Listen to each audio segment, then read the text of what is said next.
Kulthalas, a powerful magical kingdom established by the High Elves, is located in the Eversong Forest in the northern part of the Eastern Kingdoms. Just like its name, Eversong Forest is always bathed in singing and laughter. The High Elves who are good at arcane arts sit on the Sunwell with unlimited energy, and built a powerful enchantment for their homeland, named Bandon Noril. Bandon Noril's enchantment provides a safe and comfortable living environment for the High Elves. Since the end of the Troll War more than 2,000 years ago, the forest trolls that once occupied the dominance of the eastern continent have never recovered. Although the Amani trolls in the southern part of Eversong Forest occasionally launch harassing attacks on the elves, the weakened trolls have been unable to cause substantial damage to Kulthalas. The long period of peace made many High Elves forget the cruelty of war. All enemies will be blocked from Bandon Noril's barrier, and Eversong Forest will never fall. This is the bold statement that the current Sun King confidently uttered in front of the Alliance's special envoy when he rejected the Alliance's request for an alliance several years ago. And now, the words were like a big gnarled hand slapping back and forth on the old face of Sun King Anasteria Sun's Strider. In the south of Eversong Forest, the beautiful forest that was once filled with gold inward tones like the sun is now replaced by scorched black after the flames. A group of strong creatures with green skin are overwhelming the forest, destroying everything they can see. The enchantment that the High Elves were proud of failed to play its original role. The greenskins shouted loud and clear battle roars, and marched vigorously to the north of the forest under the orders of their respective warlords. These mighty green-skinned creatures, called orcs, are from an invading race outside of Azeroth. Since the Dark Portal opened and the orcs entered Azeroth 6 years ago, they have done a great deal of damage to the world. One of the human kingdoms located in the southern part of the mainland, the Kingdom of Stormwind has fallen under the madness of the orcs. The orcs were not satisfied with the territory of the Stormwind Kingdom, and continued to march north after a short rest. Anyone with insight in Azeroth can see that their goal is to conquer the entire Eastern Kingdom and defeat all resistance. The orc warlocks used fell energy to corrode the rune stones that built Bandon Noril's enchantment, and the outer ring of the enchantment formed by the Moon Temple, Sun Temple, and Morning Star Tower in the southern part of the forest completely collapsed. The orcs who drove straight and did not slow down to consolidate their rear, but accelerated towards the center of Kulthala's Silver Moon City as if they were racing against time. In the southern part of Eversong Forest, which was basically occupied, there are still many scattered small groups of elves fighting back against the invasion of the orcs. Among them, the Far Strider camp located on the shore of Lake Arundel resisted the most fiercely. The Far Strider camp is not on the main axis of the orcs' continued march, but is located in the eastern corner of the forest, where it has been monitoring the capital of the forest trolls, Zul-Aman, for a long time. The Far Striders are an ancient folk organization in Kulthalas, founded by the ancestor of the Windrunner family, Tyranaz Windrunner. Like their name, the Far Striders are not limited to guarding the territory of Kulthalas, but focus on the entire world, aiming to safeguard the interests of all High Elves in Azeroth. The orcs attacked Kulthalas with their own plans behind it. They want to end this battle far away from the main battlefield as soon as possible with the beheading tactics, so as to win the full support of the forest trolls, and bring new allies to defeat the final line of defense of human beings Lord Aaron. After Bandon Noril's enchantment was corroded, Orgrim, the orc chieftain, personally commanded the main force into Silver Moon City, trying to conquer Kulthalas in the shortest possible time. Zul'jin, the forest troll chieftain who agreed to form an alliance with the orcs, disagreed at this time. He hoped that the orc army would advance slowly, taking advantage of the powerful military strength of the tribe, to nibble away at Kulthalas step by step. But Zul'jin's proposal was rejected by Orgrim, and the tribe couldn't afford to wait. They had to rush to shift the battlefield and completely destroy the alliance established by the human kingdoms. The orc army continued to march northward at full speed, while the enemies who stayed in the southern part of the forest and slowly advanced were mostly Amani trolls swarming out of Zul-Aman. Clang! Clang! In front of the Far Traveler camp, the sound of dull metal collisions sounded one after another. The few but elite Farst Triders are resisting the invasion of the Amini trolls that are several times their own. Using the pre-built fortifications, the arrows shot by the Elf Ranger fiercely pierced into the trolls' team, and a few rounds of powerful volleys caused heavy losses to the trolls who were busy demolishing the fortifications. But facing the mighty army of trolls, it is only a matter of time before the fortifications are destroyed. The High Elves are not good at head-to-head combat, and traveling through the forest all year round has allowed them to develop a set of tactics that is most suitable for the forest environment. It is precisely because of this that the Ranger, a special profession with strong mobility, has flourished. In the past, the Rangers of the Farst Trider were always able to guerrilla in the forest with ease and easily hunt down the invading trolls. But now the Far Traveler camp shelters a large number of refugees whose homes have been destroyed. Once the camp is breached, these refugees will inevitably be spared. As a last resort, the Elf Rangers could only give up their advantage in mobility and set up fortifications to confront the Amini troll heathen. Hold the front line. Behind us are the people, and there is no way to retreat. The mage casts a spell and prepares to attack. At the order of a blonde ranger commander, the few mages of the Farst Trider began to cast spells together. An extremely cold ice storm formed in the army formation of the Amini trolls, and the cold and sharp ice edges spread rapidly, causing considerable damage to the surrounding trolls. The blonde commander's frown didn't loosen because of this. He knew that this creature had a strong vitality due to fighting trolls all the year round, and some injuries would heal automatically soon. Charlion, it's time for you to attack.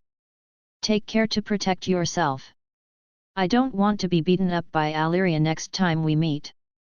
A bearded elf with a silver inch plate and ears slightly shorter than other compatriots snorted softly, carried a heavy two-handed sword on his right shoulder, and said something arrogantly. Mind yourself first, Halgeron, I'm going. The blonde ranger commander is Halgeron Brightwing, acting leader of the Farst Triders. As a large number of elites were taken away by Allyria Windrunner to support the alliance, the number of Farst Triders staying in Kulthalas was seriously insufficient. They could barely hold the refuge camp and were unable to fight back against the trolls and orcs. Halgeron didn't take the silver-haired elf's aggressive attitude to heart.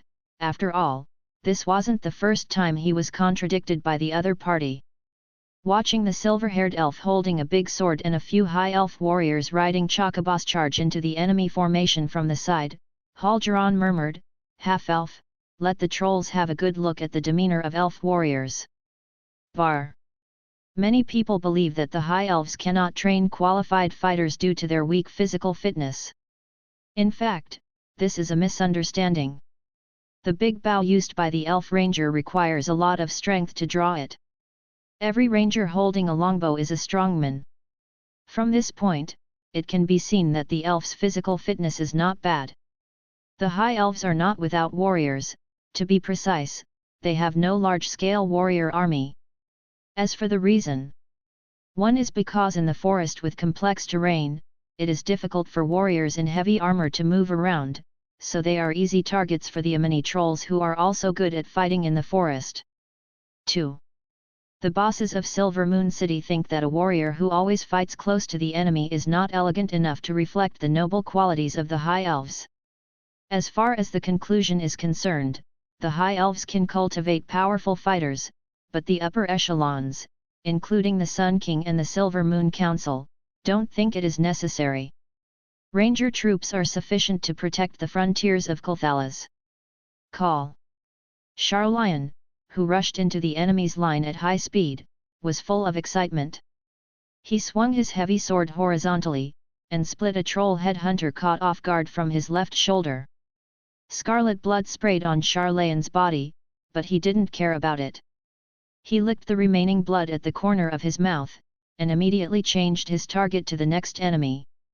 Trolls, like high elves, are native species of Azeroth, and they are the earliest intelligent race bred in Azeroth.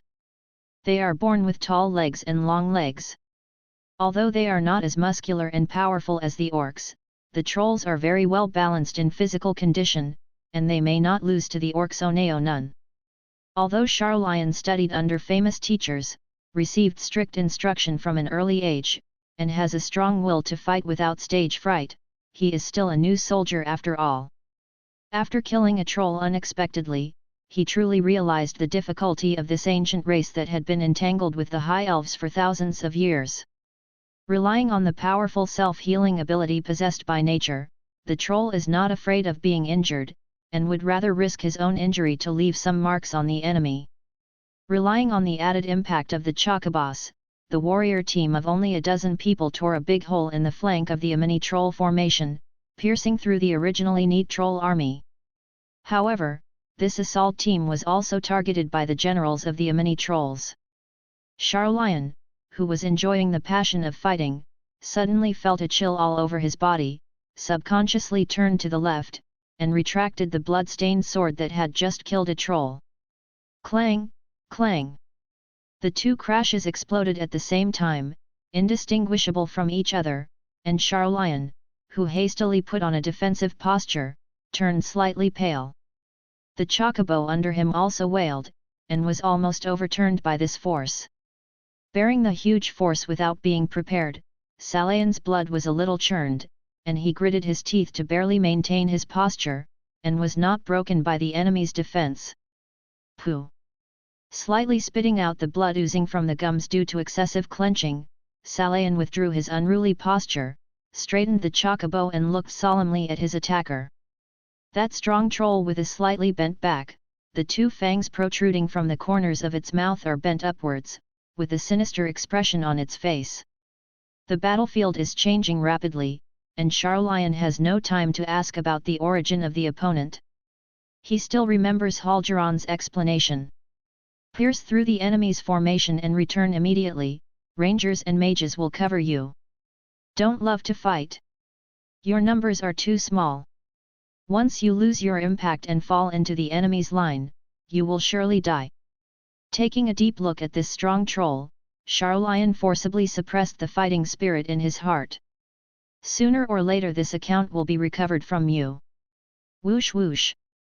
Halgeron's promised cover strike came just in time, and the grinning troll had to prioritize dealing with the rain of arrows falling from the sky. Charlion took the opportunity to evacuate with the experienced veterans, preparing to detour back to the camp. The mages standing on the high platform on the second floor of the Farstrider camp began to show their power. Since Charlion's team temporarily cut off the connection between the trolls' front and back formations, the separated trolls had some disagreements on the next advance and retreat strategies. Halgeron seized this opportunity and ordered all the Farstriders to launch a saturated cover attack to cause maximum damage to the trolls' vital forces. The sudden rise in temperature on the battlefield changed the expression of the troll warlord who was commanding from the rear, and he suddenly remembered a nightmare legend that had been circulating among the Amini tribe for many years. Let the front army retreat. The great magic of the High Elves is coming. Yes, Warlord Dakar. Almost at the same time as Dakar gave the order, a storm of flames spewed out from under the ground. Boom! Trolls can tolerate physical trauma such as swords, but fire, which inflicts sustained burns, is their greatest weakness. During the Troll Wars 2,800 years ago, the coalition of forest trolls and Zandalari trolls was engulfed by a superstandard firestorm, and both sides of the war always bear this in mind. Eversong Forest was the home of the High Elves after all, and Halgeron didn't want to set fire to the forest unless he had to. But right now there is no other way to think about it. If the trolls' attack cannot be repelled, the refugees in the camp will definitely not be spared, and the defense in the southern part of the forest will also completely collapse. Tumultuous. The soaring flames ignited the surrounding dense forests, causing secondary damage to the Amini trolls in it. Damn it! Warlord Dakara punched the tree trunk beside him angrily. Chief Zul'jin followed the orcs northward, and entrusted him with the task of commanding the army, hoping that he could lead the elite of Amini to push northward. But Dakala did not expect that only about 100 people in the far traveler camp made him have to stop his progress. Temporary retreat, let the wounded soldiers on the front line retreat to rest. The troll has a strong self-healing ability, as long as it is not a severed limb injury or fatal injury that causes the body to lack parts, it can recover as long as it rests for a short period of time. By the way, call the witch doctor, those burnt soldiers need him to treat their burns. Yes. Watching the herald leave, Dakara bared his fangs and looked angrily at the elf commando who was about to join the large army. Kurta. After attracting the attention of the twin axe troll, Dakara pointed to Charlion, the leader of the assault team. Get rid of that brat. That guy will be troublesome when he grows up. Hey, no problem. Taking a deep breath, the troll elite known as Kuta leaned back to accumulate energy, and raised his hands back above his head. Drink. Frenzied headhunters are a very rare special class among trolls. They can actively activate their own violent blood, and greatly improve various physical qualities in a short period of time by consuming vitality. Hoo! Hoo! The two broken axes were thrown one after the other by the furious headhunter Kuta, and the target was directed at Charlion who had just circled out of the forest. Halgeron, who was looking around, noticed Kuta's attack first, his eyes widened suddenly, and he warned Charlion with a loud voice. Beware of sneak attacks. It is definitely a hard job to penetrate the enemy's formation under the absolute disadvantage of numbers, and the enemy is a troll who is not afraid of pain and has amazing self-healing ability. The color of exhaustion. With the camp close in front of him, Charlion couldn't help but relax a little bit, and was a little slower to react to the sudden attack. This was caused by inexperience in actual combat, and Charlion paid the price for it. At the critical moment, Charlion, whose hairs stood on end all over his body, only had time to raise the great sword horizontally. Clang! The first throw of the throwing axe swung away the hastily aligned greatsword, and the second shot after that was aimed at Charlion's head, almost on the verge of a hit. Between life and death, Charlion leaned back relying on the reaction force from the great sword. Crack! The sharp throwing axe flew past the mail armor on Charlion's shoulders, bringing up some chain plates, and also avoided T's tragic fate of being headshot by the axe. But the heavy throwing axe still caused him a lot of damage, and there were bursts of severe pain at the collarbone, which should have been fractured by the blow. After being knocked away from the chocobo, Charlion flew upside down and hit a tree before stopping. Well! The physical pain didn't dampen Charlion's fighting spirit. Instead, he was aroused to be more ferocious because of his stubborn nature. Whoosh! Halgeron barely aimed, raised his bow and aimed an arcane shot at Kuta.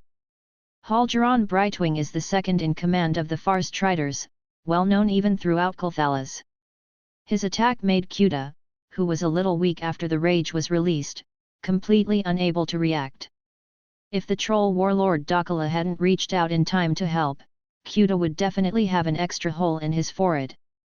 Looking at each other, Halgeron and Dakala were not swayed by personal feelings, and tacitly withdrew their troops to stop fighting.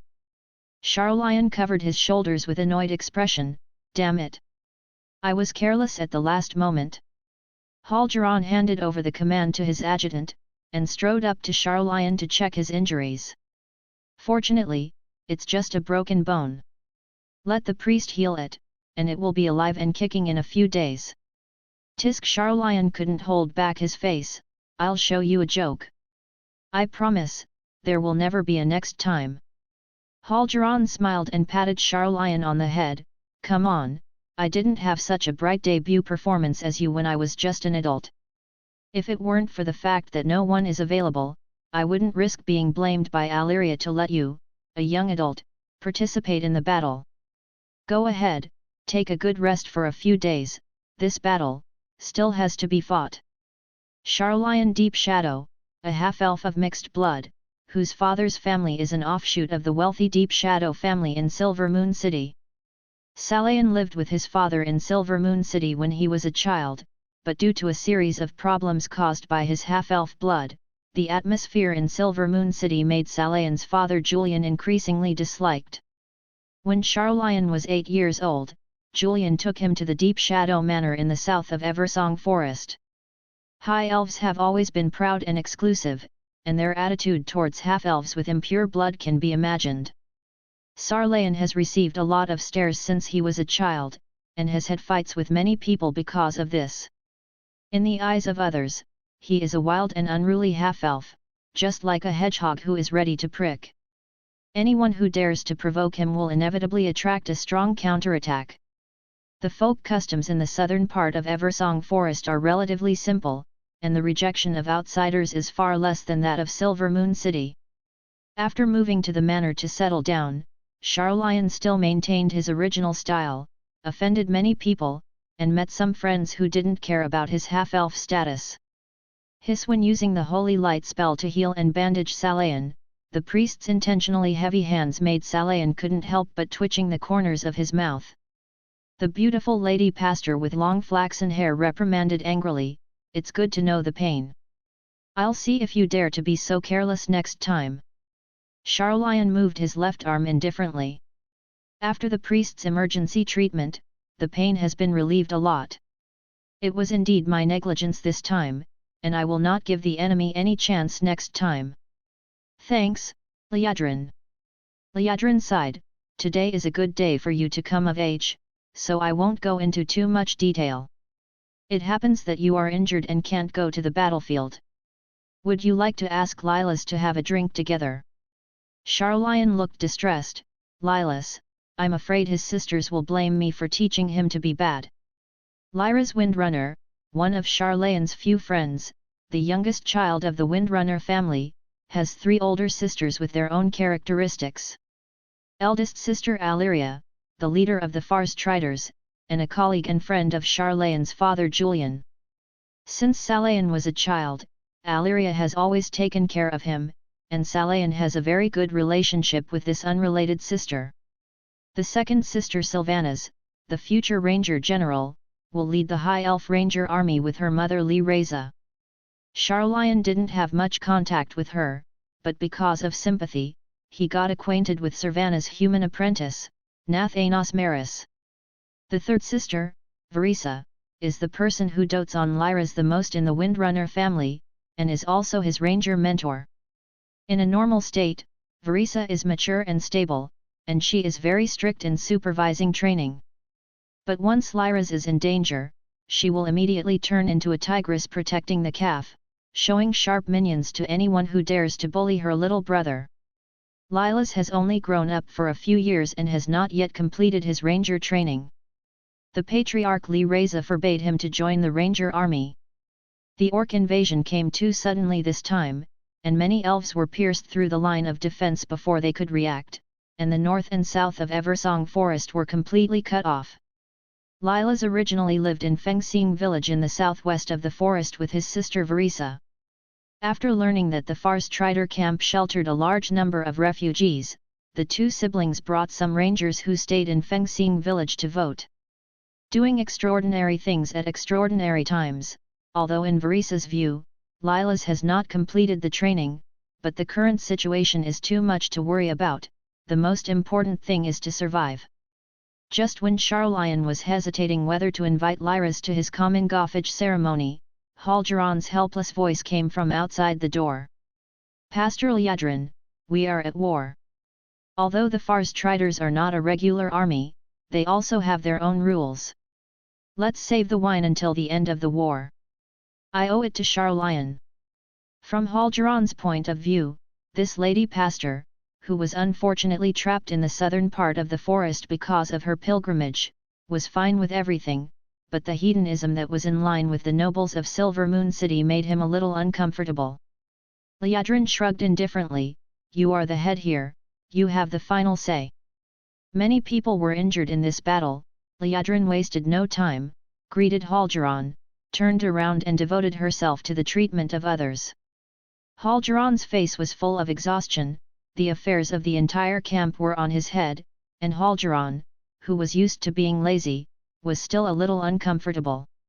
Seeing concern in Halgeron's eyes, Sarlayan straightened his face and asked, "The situation is bad?"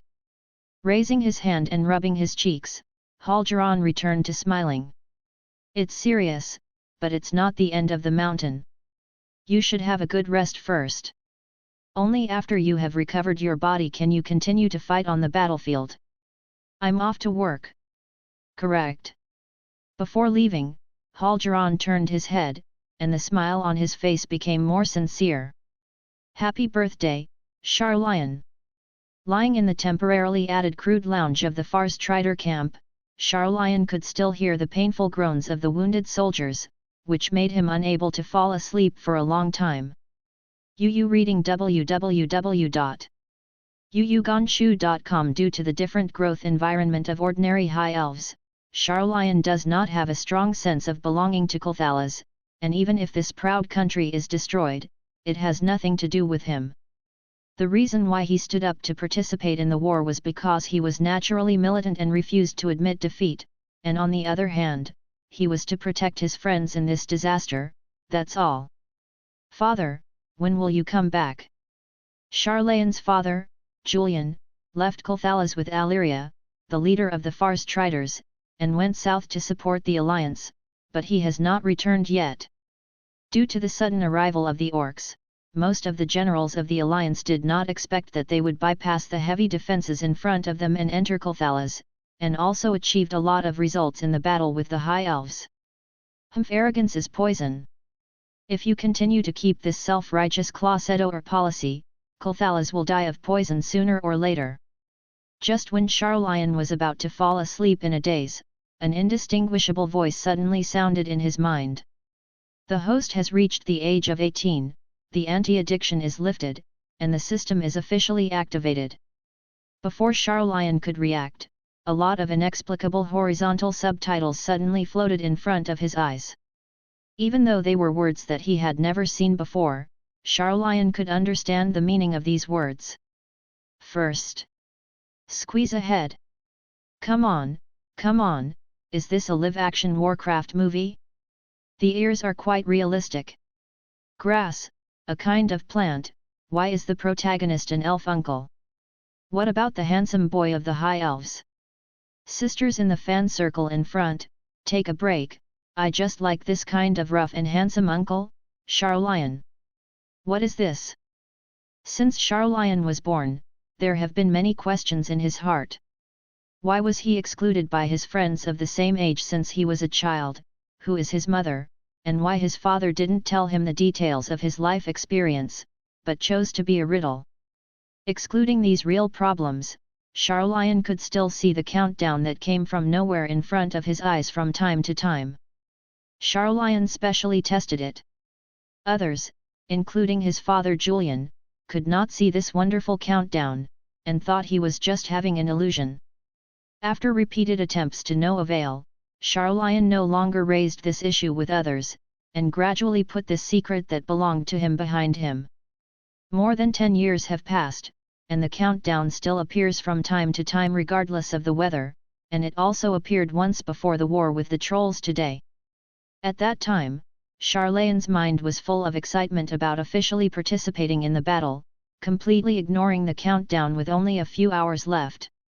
In the dead of night, the countdown counts down to 0 seconds. Accompanied by inexplicable words, an even more strange scene appeared in Charlian's sight. Barrage. Instilled with some basic knowledge by the so-called system, Charlian immediately turned over and sat up on the rough floor, which also alarmed the comrade beside him who was not sleeping well due to nervous tension. Well. Charlian, do you have enemies? Do not. Salayan replied with a calm expression, I just got up to pee, you can continue to sleep. Okay. The Farstrider camp at night was very quiet, with only a few rangers and a mage guarding the magical light source on the second floor of the building. The mage was leaning against the pillar with his staff in his arms, dozing off little by little, while the rangers kept looking around with sharp eyes. Although Charlian has a rebellious personality and often does things that other high elves see as unique, he is not someone who can't tell the big picture. The status of these night watchmen was related to the safety of everyone in the entire camp, and Charlian didn't want to cause them any trouble. Walking as lightly as possible to the corner of the camp, finding a step and sitting down, Charlian began to study the system that suddenly appeared in his soul, as well as the many accompanying barrages. The contents of these barrages are very messy, mostly meaningless emotions and inquiries, and some people are still sending to him inexplicably. But digging for gold in can still find some useful information, for example, the defense of Kulthalas mentioned by some people. Forcing himself to temporarily ignore the barrage, Charlian first focused on the system itself. Based on years of experience with the countdown, it is speculated that this so-called system was definitely not connected to him just now, maybe it can be traced back to the day he was born at the earliest. Charlian didn't know what anti-addiction was before. He roughly guessed that it should be a special function that restricted him from establishing contact with the system before the age of 18. The countdown is the remaining time until the anti-addiction is lifted. High Elves have a very long lifespan, and the current Sun King, Anasteria, has been in power for more than 3,000 years. Although the king who left a lot of ink in the history of Kulthalas is now very old, but according to the information obtained during bragging and farting with his colleagues and friends, the Sun King can at least live a few more years. 10 to hundreds of years. Although the lifespan is very long, the growth period of the High Elves is not much different from that of the short-lived humans. The same body matures in the teens, and then will enter an extremely long peak period, and will not show oldness until near the end of life, just like the Sun King Anasteria. In addition to the barrage, the system of unknown origin only comes with a character panel, which records part of Charlian's information. Character: Charlian Deep Shadow Race, High Elf, Hybrid, Status: Emotional Excitement, Confusion, Minor Injury, Fracture, Combat Occupation, 11th level Fighter, 5th level Ranger, Special Occupation, Talent, Natural Affinity, Endless Fighting Will, OO Bloodline, Half Seal, Skills, Charge, Battle Roar, Eagle Eye, High Speed Healing, Talent Skill. Charlian scratched the inch panel with a headache. He only understood the outline of the character panel, and he still didn't understand many things. When Charlian opened the character panel given by the system, the barrage suddenly exploded. 66,666. There is something about this web drama, and the protagonist also has his own system, time traveling.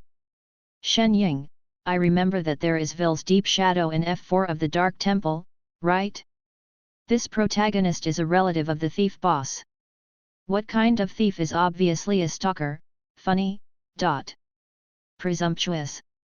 My Qing dynasty has its own national conditions. Am I the only one who saw the mixed blood in the parentheses of the High Elves, so this is a half-elf? No wonder the appearance is so badass. The sisters in front are too young. This uncle's face is mostly blocked by his unkempt beard, and he still has an ugly inch-cut hair. Maybe he can be a potential stalk if he takes care of it. Anyway, I'll put a chicken coop here first. Why does this dude have dual combat roles? Is there such a setting in Warcraft? Long Aotian. Cloud player? Bavar is a paladin for the dragon, can he also use the warrior's cleave? If you throw away the gameplay endowed by glass slag, what's the fuss about concurrently taking a deputy job? Talent is the most worth mentioning. Let's not talk about endless fighting spirit, it's probably a fighter's job talent. How could the High Elves, who are supposed to have an affinity for arcane arts, have a natural affinity? A Night Elf hybrid. There is also that half-sealed mosaic bloodline.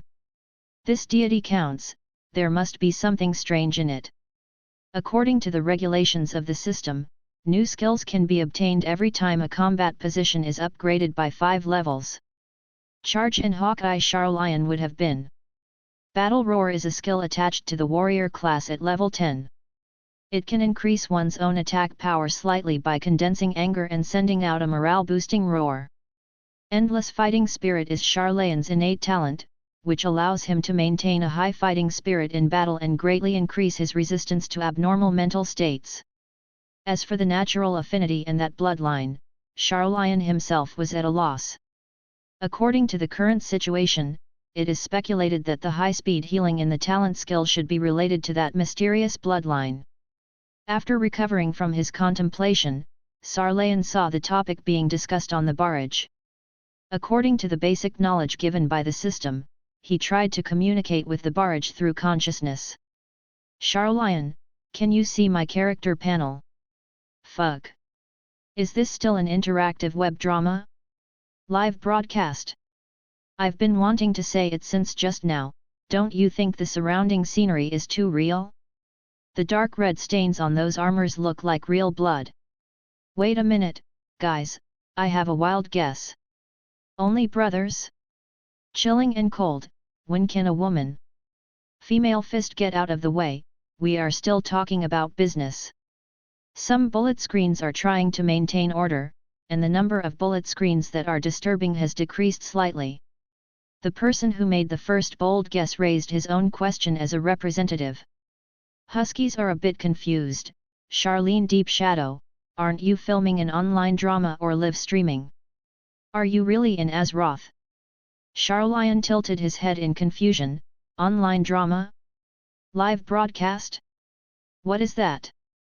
The world I live in is indeed called Azeroth. This is Kulthalas, the Fars Trader camp in the southern part of Eversong Forest. Kulthalas is undergoing an orc invasion. We only fought against the Amini trolls during the day. Is this what you call the defense of Kulthalas? The barrage that had been quiet for a while broke out again. Can we really communicate? We're not watching a live broadcast from another world, are we? I want Sylvanas. Charlian, hurry up and talk to the queen. Mouth. At this time, Shiva is not the queen of the Banshees, and Charlian has more important things to do. Go and kill Nathanos Blightcaller, that idiot. Charlian rubbed the center of his brows speechlessly. What a mess. Nathanos, is he Nathanos Maris? He is my friend, why did he become a licking dog? Grass. Modal particle, it's over, we came too late, sorrowful. Grass, a kind of plant, it's not too late, as long as the is dug well. Funny. Charlian shook his head, ignored the barrage of gossip, and chatted with the relatively serious person named Husky is a bit dick. Husky is a little bit too. The orcs invaded Kulthalas, that is to say, the current time is the late period of the Second World War. Charlian, where is the main force of the orcs? Can you still contact Silver Moon City? Hearing the name Silver Moon City, Charlian, who was unhappy in his heart, frowned subconsciously. It's very difficult. The army of orcs is blocking the main road connecting the north and south of the forest. If we can repel the invasion of the Amini trolls first, we may be able to detour from the east side of Lake Arendar and enter the northern part of the forest, but Huskies are a little bit too, is the Amini troll. Considering the racial characteristics of real-world trolls and their numerical advantage, it is really difficult to deal with. Charlian, for a number of reasons, we know what the future may hold in Azeroth. If the timeline hadn't changed, the orc attack on Kulthalas would have been anticlimactic. Now Orgrim Doomhammer should have started to quit, and the orc warlock Gul'dan is also secretly harboring evil intentions. What you need to do now is to stick to the front line and wait patiently. When Orgrim lost his patience and led the main force of the orcs to go south to Lord Aaron, Gul'dan abandoned the tribe and went to sea to find the Broken Isles. At that point, the remaining Amini trolls will be easy for Kulthalas. Besides, Turalion and Alyria should be on their way here. As long as we persist for a while, Kulthalas' dilemma will be resolved. The words like a prophet made Charlian frown. It would be fine if only one person said that, and the bullet screens drifting past were all rushing to offer their own suggestions. Although there are some subtle differences in everyone's thinking, the major premise is unified. The Horde's invasion of Kulthalas was doomed to end without a problem, leaving only the undeterred Amini trolls to continue attacking Silver Moon City. The High Elves and the Amini trolls have fought off and on for thousands of years, and they know each other well. If it was a forest troll in its heyday, the High Elves would still be afraid. After experiencing the War of Trolls more than 2,000 years ago, the forest trolls have long been devastated. With the powerful troops of the tribe today, there is nothing they can do against the solid Silver Moon City, let alone the strength of the Amini tribe. Once the orcs withdraw, the outcome of this battle is self-evident. Hold on. Charlion is a warrior, and he never likes to think about too complicated things. It is the creed of a warrior to not be afraid of hardships and dangers and to move forward bravely. A large number of barrages revealed the outcome of the defense of Kulthalas, and Charlion believed it almost 80% of the time. Leaving aside how these people predicted the future, the most important thing right now is to inform their superiors of the orcs' movements. The acting leader of the Farstrider camp, Halgeron Brightwing. Even without thinking deeply, Charlion could guess what happened after the orcs left. At this moment, the Amini trolls still have the patience to slowly erode Eversong Forest. Once the orcs evacuate, the frustrated Zul'jin will definitely gather all his troops and forcefully attack Silver Moon City. The problem is coming. Charlion stroked his messy beard with a headache. How can I convince Halgeron to trust me? Sarlayan's question quickly drew a barrage of answers. Well, why don't you use the name of Elune to say that you have received divine enlightenment? Catch the cloud player alive. Elune is the that the night elves believe in, and the high elves are the descendants of the highborn, and there is no conflict between the night elves and the night elves. If you dare to say that you believe in Elune in Kulthalas, someone will come to check the water meter the next day. Then to Threemato dream. Nonsense. If Charlion is the royal family of the Sunstrider, he can use this excuse. Although the Deep Shadow family is a hardcore royal party, do you think Halgeron will believe that the founding king Das Remato dreamed of a descendant of a retainer who has nothing to do with him? Show hands, then what do you say? Let's keep it simple, and say that it was heard from the refugees who escaped from the northern part of the forest. Now that the battle is urgent, it is impossible for Halgeron to pick up the source of the news. As long as the subsequent developments do not deviate, who will care about where this news comes from after the war? The straight-tempered Sarlayan didn't bother to think too much, and simply decided to adopt this barrage's suggestion. However, Halgeron, who had been busy all day, finally took a break and was leaning against the wall to sleep lightly. Charlion thought about it, and decided to wait until he woke up before telling him the news. Speaking of which, Halgeron is not easy. Charlion became acquainted with Halgeron at an early age, thanks to his father Julian Deep Shadow, who joined the Farstriders. In his impression, the number 2 character of the Far Traveler is very adaptable to the slow-paced life of the High Elves. Most of the time he looks lazy, and he will never work if he can touch fish. Therefore, he is often blamed by Illyria. Having said that, Halgeron is considered hard-working compared with the pleasure-loving nobles of Silver Moon City. From Liadrin, one can see some shadows of the aristocratic atmosphere of Silver Moon City. Years of peace have made them accustomed to a life of drunkenness and dreams. This time, if it wasn't for the army of orcs coming to the city, those nobles whose bodies and wills had been corrupted by wine and tricks would not have been so united in assisting the Sun King to fight against the enemy with all their strength. Seeing someone mentioning his slovenly appearance on the bullet screen, Salayan's heart moved. As a half-elf, Charlion was discriminated against by the pure-blood elves around him since he was a child, and some people who had a strong desire to express themselves would take the lead in crowding out and bullying him. When he was a child, Charlion thought he had done something wrong, and asked his father why he was crying. To this day, Charlion still remembers his father's stubborn expression mixed with guilt. In the end, Julian didn't say anything, but hugged Salayan earnestly, telling him to learn to be strong and not to be patient blindly. As time went by, Charlion found that retreating could not dispel the malice in those people's hearts. Encouraged by his father, reading book www.yuyugonshu.com, he began to try to fight back. Anyone who dared to provoke was violently beaten by Charlion with his fists. One of the reasons why Julian moved to the manor in the south of Eversong Forest was that Charlion had offended too many powerful descendants, and the Deep Shadow family began to lose their grip. The High Elves of Silver Moon City pride themselves on being noble and elegant, and despise their compatriots who behave badly. Charlemagne, who grew up to be rebellious, scoffed at their so-called elegance and nobility. It was nothing more than a good living condition, and they were too bored to put on airs. Do you like to pretend to be elegant? Okay, I did the opposite.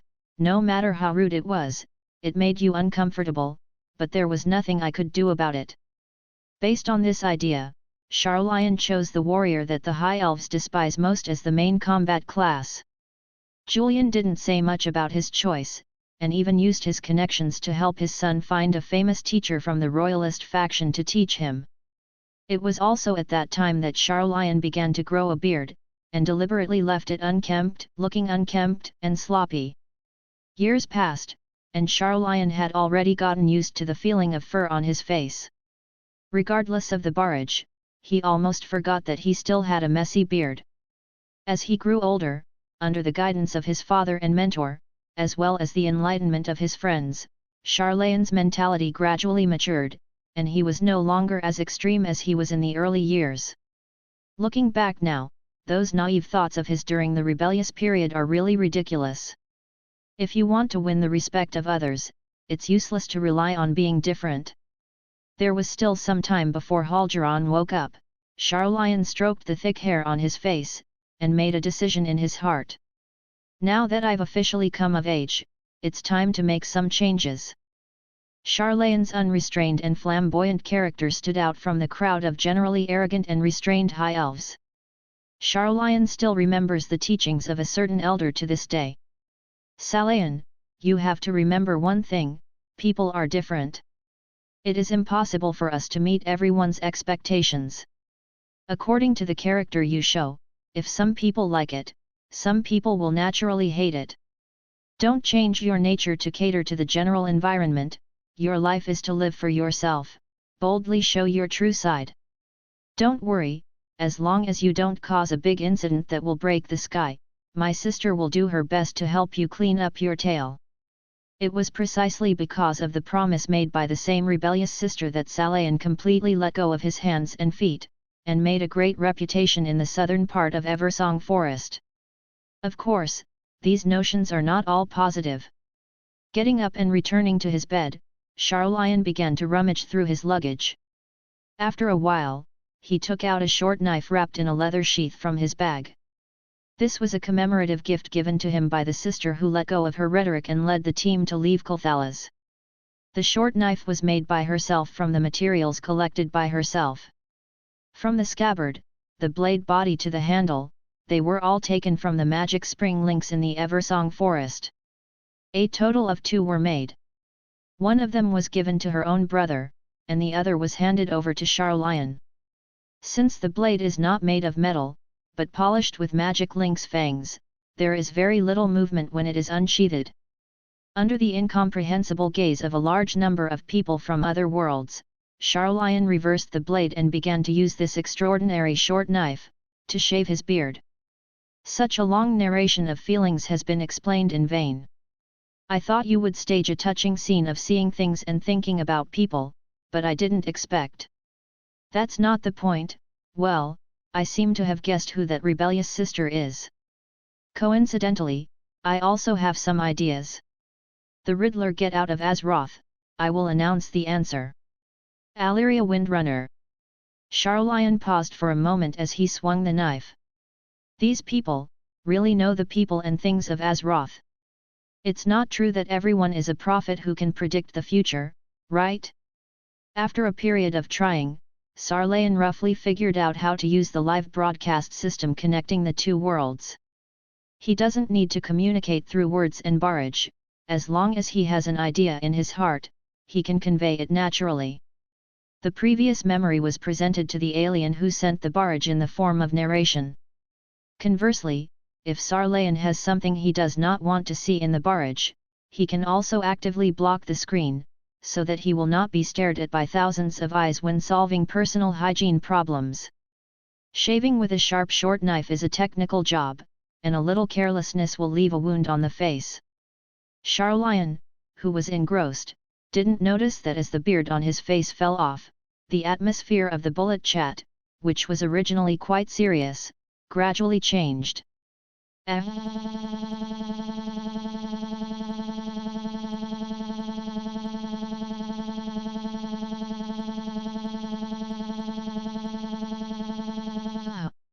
Handsome little elf Jiggy. I want to give birth to a monkey for you. What the hell? The atmosphere suddenly started to feel wrong. The rice circle is coming. After shaving off the savagely growing messy beard, Charlayan's appearance was finally fully presented in front of everyone. The High Elves have a unique advantage in appearance. The average appearance of the whole family is far higher than that of the mainstream human race in the Eastern Kingdom, let alone the short dwarves and gnomes. In the sour comments of some humans in Azeroth, the appearance of High Elf males is more feminine and less masculine. This is a fact. Because of their overly handsome appearance and self-proclaimed elegant style, most High Elf men despise rough muscular sticks and always maintain a well-proportioned figure. Kulthalas seldom has the kind of body that can easily attract the of the opposite sex. Unfortunately, Charlayan was one of them. Charlayan is not a ranger who relies on flexibility to survive, nor is he a mage who can resist damage with a magic shield and dodge around. As a warrior who charges forward and absorbs damage, he cannot do without a good body. Taught by a famous teacher since he was a child, Charlayan has never relaxed his strength training, and wearing heavy armor can guarantee sufficient mobility. Considering the complex terrain and environment of Eversong Forest, wearing heavy plate armor to move in the forest is basically a living target. Under the compromise, Charlayan adopted the advice of his mentor and chose the lock armor that was both defensive and flexible. Due to his own personality, Charlayan's facial features are also handsome, but his temperament is a bit tougher than that of ordinary male elves. After taking off the armor, the thin shirt couldn't hide his graceful muscles. The combination of good looks and good figure attracted a lot of shouts from women from different worlds. Charlayan. Putting down the knife that completed the shaving mission, Salayan touched his smooth chin with some discomfort. You guys, have you never seen a good-looking man? The barrage is another round of big explosions visible to the naked eye, and the main vocalists this time are women, probably. The content is indescribable. Just as Charlayan was trying to learn more about the future of Azeroth through the interaction with the barrage, the Night Ranger on the second floor of the camp suddenly let out a suppressed low cry. There is a situation. Charlayan's originally calm eyes suddenly became sharp, and the piercing eyes affected people who were watching in another world, and the number of bullet screens suddenly became rare. Wow! Putting on the dismantled mail armor as quickly as possible, Charlayan lifted the two-handed sword on the weapon rack, and strode towards the awakened Halgeron. As a veteran ranger, Halgeron is very agile. He stepped on the outer wall of the camp twice before easily jumping up to the second floor. Under the guidance of the night watchman, he opened his eagle eyes and looked into the distance. Hawkeye is an important investigative skill that every ranger must master. Charlayan did not specialize in the ranger arts, as evidenced by only a ranger level of 5. But Hawkeye, a reconnaissance skill that can be used by all professions, will definitely not lose you if you learn it. In the state of war, the fighters in the Farstrider camp all slept very lightly, and the slightest disturbance would wake everyone up. In just a few minutes of commotion, the fighters of the various ministries of the Far Traveler were ready to face the battle. UU reading www.uuganshu.com. Charlayan is not as flamboyant as Halgeron. He came to the second floor through the spiral staircase. Hawkeye, open! There was a slight pain in both eyes, and Charlayan's eyesight was greatly enhanced, and he was able to capture abnormalities that ordinary people could not find in the silent forest at night. Someone must have passed under those trembling blades, but if you look closely, you can't see any more details. Troll, it really started to move. Halgeron's expression was serious, and he winked at his adjutant, who immediately understood and jumped downstairs to organize defense. Forest trolls, like high elves, are good at fighting in the forest, and they are very proficient in similar concealment methods in the forest. Halgeron waited impatiently, and when he saw that the adjutant's preparations were finished, he immediately let go of his voice and shouted. Flare, launch! A dozen beams of bright fireworks were shot into the air by the rangers, and the Amini trolls stalking and approaching in the forest finally had nowhere to hide. Attack! The troll shield guard who rushed out of the forest first was exposed to the eyes of the High Elves. Without Halgeron's special order, the rangers had already replaced the rockets specially aimed at wooden shields, and a round of volleys stopped the troll vanguard's charging momentum. It's not right. While drawing his bow and shooting arrows, Halgeron spared some energy to observe the movements of the troll. The number is too small, at least 60% less than in the daytime. They shouldn't have that many wounded, right? Charlion, who was about to jump down to join the battle, changed his expression when he heard the words. He suddenly thought of the development of the Battle of Kulthalas mentioned in the barrage. Could it be? In the north of Eversong Forest, in front of the gate of Silver Moon City. As the capital of Kulthalas and the largest city in Kulthalas, Silver Moon City's defense is far from comparable to the villages and towns that were attacked by the tribe along the way. Under the energy supply of the Sun Well, the entire Silver Moon City was shrouded in a solid magic barrier. Since the rune stones for constructing the barrier are all in the city, the cunning orc warlock Gul'dan can't come up with a solution this time. The main force of the tribe surrounded Silver Moon City, but they had nothing to do with the tortoise shell. Coming all the way in a hurry, the tribe must not have prepared siege weapons. Under Orgrim's order, the orc laborers cut down the forest on the spot, and worked overtime to make a simple catapult. However, this didn't make any sense. All the thrown stones were blocked by solid barriers. Even if Gul'dan added spells to the boulders, it wouldn't help. The great chief, Orgrim Doomhammer, hated fell energy deeply. After winning power, he slaughtered all the warlocks of the Shadow Council, and only the comatose Gul'dan survived. After Orgrim officially took office, he strictly prohibited orc casters, including Gul'dan, from continuing to use fell energy. As a last resort, Gul'dan, who was reluctant to die, could only find another way, assisting the tribal army through unskilled psychic spells, and thus pulled up an elite force called Death Knights.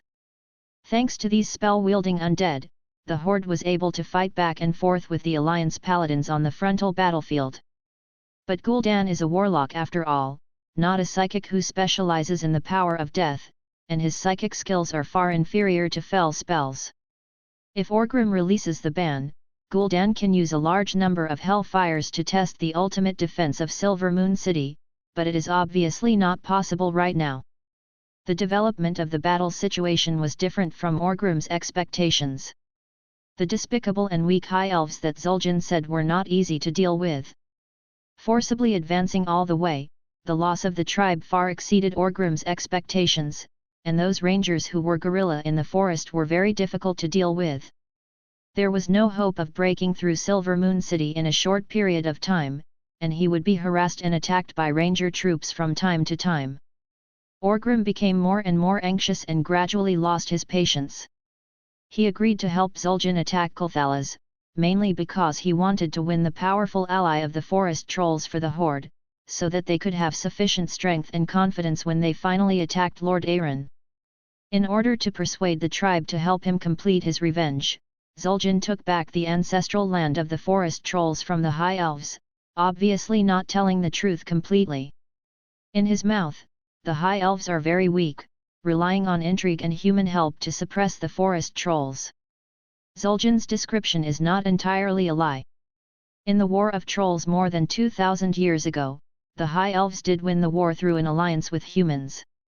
But after so many years, under the ebb and flow, the increasingly declining forest trolls no longer have the strength to compete head-on with Kulthalas, and even their chief Zul'jin was once reduced to a prisoner. Orgrim doesn't have much time to waste in Kulthalas.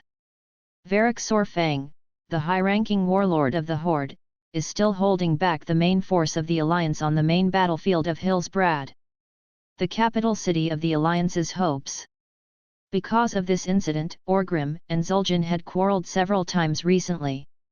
With the help of the tribe's powerful military strength, Zul'jin experienced the demeanor of the chieftain in the heyday of the forest trolls. The big clans of forest trolls such as ZZ, Deadwood, and Rotten Moss all gathered around him, with the purpose of regaining the territory, status, and glory that forest trolls once lost. If Kulthalas cannot be conquered, Zul'jin's promise to his tribe will become empty talk, and he will also fall from the peak of power and roll back into the quagmire to eat. Having enjoyed the seductive taste of power, Zul'jin did not want to lose it. Breaking through Silver Moon City is the only way for him to consolidate his position and grow the forest troll group. The differences with the forest trolls made Orgrim very angry, and he already planned to abandon the forest trolls and go south quickly. Time is running out, the pursuit force led by Turayang and Aliria is about to arrive, and he must make a decision as soon as possible. Fortunately, this trip to Kulthalas was not all fruitless. By corrupting the rune stones of the High Elves, Gul'dan constructed a kind of altar of storms that empowered the dumb ogres in the Horde's armies. With the assistance of a powerful two-headed ogre mage, even without the accompanying forest troll, Orgrim is confident in capturing the defenseless king city of Lord Aeron. Orgrim, you promised me that you would help the forest trolls break through Silver Moon City. Now do you want to go back on your word? In the tribe's camp, the familiar quarrel broke out again. Gul'dan, the crooked orc warlock, watched quietly from the sidelines, his scarlet eyes flickered slightly under the hood, as if he was thinking about something in the dark. Meanwhile, Ranger forces led by Ranger General Loretha Windrunner are planning a new attack in the nearby forest. At the head of Silver Moon City, the Sun King Anasteria, who had climbed the city wall himself, stood upright. He held a magical sword burning with raging flames in his hands, and he was accompanied by many high-ranking Kulthalas executives. Why aren't these filthy beasts retreating? Anasterian frowned in confusion. Why do you continue to waste time and troops when you know that Silver Moon City is indestructible? The humiliating experience of being attacked by the tribe this time made Anasteria, who had been pampered for many years, extremely angry. The last time Silver Moon City was besieged was more than 2,000 years ago during the Troll War. Now that the crisis was underway, Anasteria recalled the glorious years back then. The Sun King, who had shown his old age, came to the front line for the first time, vowing to repel this group of barbaric invaders. A gentle-looking young elf replied with a smile, "Your Majesty, the orcs have obviously withdrawn from their hearts. I speculate that those lowly trolls should be instigating them behind the scenes. Maybe we can use diplomatic means to dissuade them." Oh, a strong elf with a gorgeous sword on his waist and a gorgeous blue armor sneered at his words. "Mr. Delashire, it's still daytime." There was a burst of laughter around. Although the high elf noble who was suspected of being a warrior did not finish his sentence, his meaning was already expressed very clearly. An angry look appeared between Drahir's brows. "Solorian Dawnseeker, it's not your turn here." Buzz. Before Drahir could see what had happened, a shining sword was already at his throat. "Pay attention to your words, Mr. Congressman, I am only responsible to His Majesty and Sunwell, I don't know your kind of political games." Or. Thalorian turned his cold gaze to the members of the Silver Moon Council who were aside. Silver Moon Council wants to intervene in Sunwell affairs. The member who eats melons doesn't want me to burn himself, so he hurriedly waved his hand to veto it with a smile. "Okay, let's call it a day. The most urgent task is to lift the siege of the tribe, so that our own people don't cause internal strife." Solorian withdrew the sword in his hand and saluted the Sun King respectfully. "Yu reading www.uuganshu.com as ordered." Humph. Drahir's face was blue and red, and the other members of the council around him looked like they were watching the excitement, and they didn't care about what happened to him. "You mean scumbag? Like your troublesome apprentice, you can't get on the stage, and you are destined to become a family dog for the Sun Striders." Seeing that the members of the Silver Moon Council who were always against him suffered a lot, Anasteria felt secretly refreshed. It was not in vain that he temporarily transferred Thalorian back from the Sunwell to participate in the defense of the city. This legendary high elf warrior was indeed a sharp blade loyal to the royal family. Correct. Anasteria suddenly remembered something, and asked Thalorian thoughtfully, I remember, your energetic and mischievous apprentice seems to have moved to the southern part of the forest. Now that the tribe is approaching the city, don't you worry about his safety. Thalorian shook his head. Deep Shadow Manor is located on the east bank of Ellendale Lake, close to the Tower of Morning Star, and not on the main axis of the Horde's march. That kid should be fine, but... Scratching his head in distress, Thalorian said with a wry smile, based on what I know about him, he should be fighting the trolls at the frontline Farstrider camp right now. Sharlayan has a high fighting spirit and is not afraid of fighting since he was a child. He is born with the qualifications to be an excellent fighter. But now he is still too immature, he hasn't learned how to control his anger, he only knows how to push forward blindly. An inexplicable look flashed in Anasteria's eyes.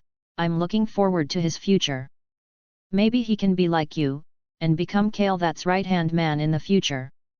The child's life experience is not as simple as those stupid people imagined. Someone who was evaluated by Thalorian as only knowing how to advance like a pig, now lived up to his teacher's expectations and became popular on the battlefield. Drink. The heavy sword's vertical strike destroyed the wooden shield of a troll shield guard. Sharlayan's two-handed sword is not a well-known weapon, but it is also a gift from the mentor. The sword body of the great sword is made of fine iron, and the surface is engraved with wonderful lines, which is the imprint of enchantment. Under the blessing of the sharpness enchantment, the still solid troll wooden shield was easily split, and the troll guard who was caught off guard was cut off half of his body by the aftermath of the sword. If the Barrage had doubts about Sharlayan's words before, after witnessing this brutal battle with their own eyes, they finally believed that they were observing the real Azeroth.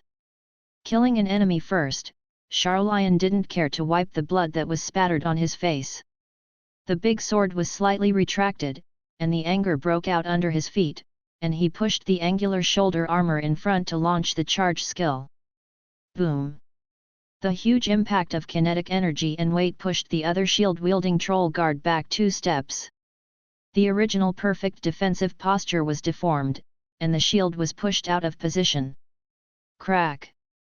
Taking advantage of the collapse of the enemy's posture, Sharlayan took advantage of the opportunity and slashed out the big sword stored at his side, smashing the large wooden shield with scattered strength. A fresh human head rolled to the ground along with the spurting blood. Where is the violent headhunter who attacked me? Get out! Glancing across the battlefield with killing intent, the Barrage was frightened by Sharlayan's bloodthirsty and sharp eyes. Living in a peaceful age, they have never seen such a strong murderous intent, such a real battlefield. Vomit, is it exaggerating? It's just across the screen, it's like watching a movie, isn't it just a human head with flesh and blood? Vomit, aren't you stupid?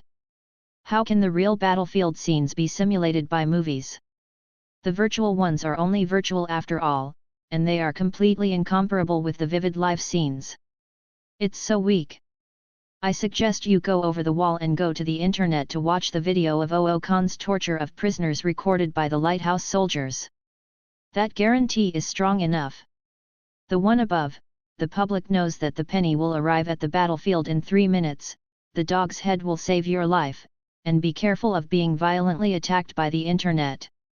Halgeron's frown did not loosen as he easily repelled the troll's night attack. Sharlayan withdrew from the battlefield annoyedly holding the blood-dripping sword. In the end, he still failed to find the thief who had sneaked up on him earlier. After moving his shoulder a bit, Sharlayan was a little surprised at the speed of the fracture's healing. Is the talent skill called high-speed healing at work? The recovery from the injury was much faster than expected. This small-scale battle made Sharlayan more familiar with the function of the system. When he slashed the first troll, the system made a query in his mind. Will the gained experience be assigned to the default main combat class, warrior, when killing a troll guard with a shield?